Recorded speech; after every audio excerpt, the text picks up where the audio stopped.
Are you prepared for the 2024 housing market crash?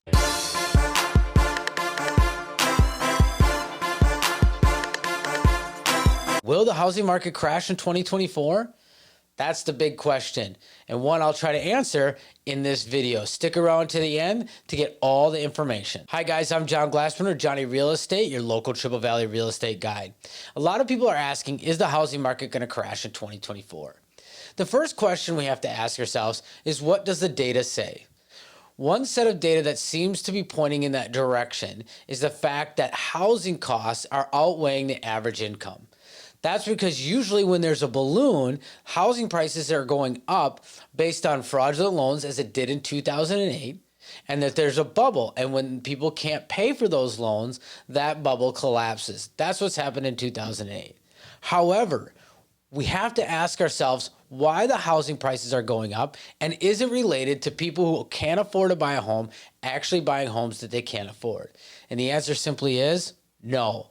That's not why housing is going up. Housing prices are going up because over 10 years after 2009, we built almost no homes in comparison to the 10 years before. And yet, the demand kept increasing and piling up year after year after year after year until we dropped rates to the lowest on record and everybody came out to buy a house at once. We had 10 years worth of buyers buying homes at one time.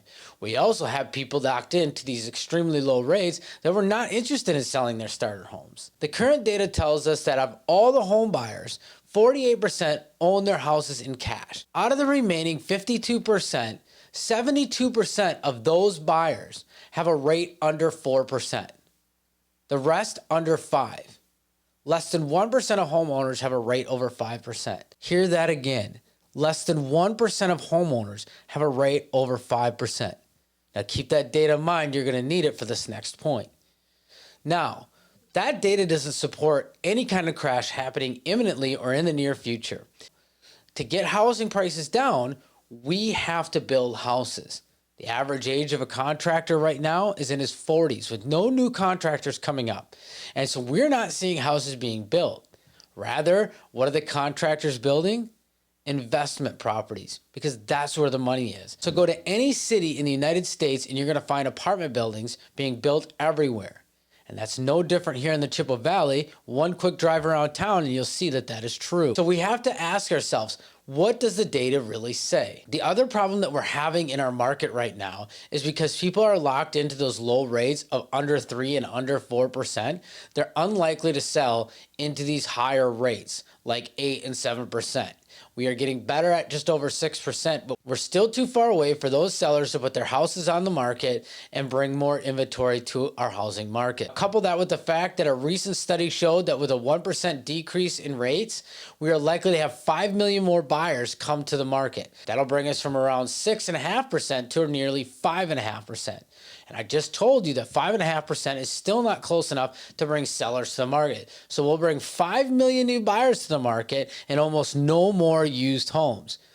Now, you top that with the fact that there's no houses being built, and we have a problem. The prediction is we're going to see at least 2 rate reductions in 2024 alone, and some are saying as much as 6 rate reductions. If that happens, buyers are going to explode into the market faster than housing. If you think housing prices are high now, wait for that to happen, and you'll see them creep up even another 10 to 15% and 20% in some areas. That's my prediction. Of course, I can never make a guarantee. I'm also not a financial advisor, but this is what it looks like is about to happen. Anytime you can get in early on the action, the better you will be. If I were buying a house, I would be buying a house right now, not waiting. And if the rate continues to go down, I would simply refinance. If the prices go down, well, I'll ask you one last question pertaining to that. Do you think anybody who bought in 2008 and kept their house through 2020 was disappointed that they paid too much in 2008 when they could have got it cheaper in 2010? No. 16 years later, and they're not even worried about it. Why? Because housing doubled and tripled in some cases since then. So nobody's complaining about paying a little more in 2008 than they would have in 2010. So is the housing market crash going to happen in 2024? My opinion is it's unlikely, but I'm not a financial advisor. I'm simply there to help you buy and sell a home. Give me a call today. I'm John Glassrunner, Johnny Real Estate. You can find me at all major social medias at Johnny Real Estate.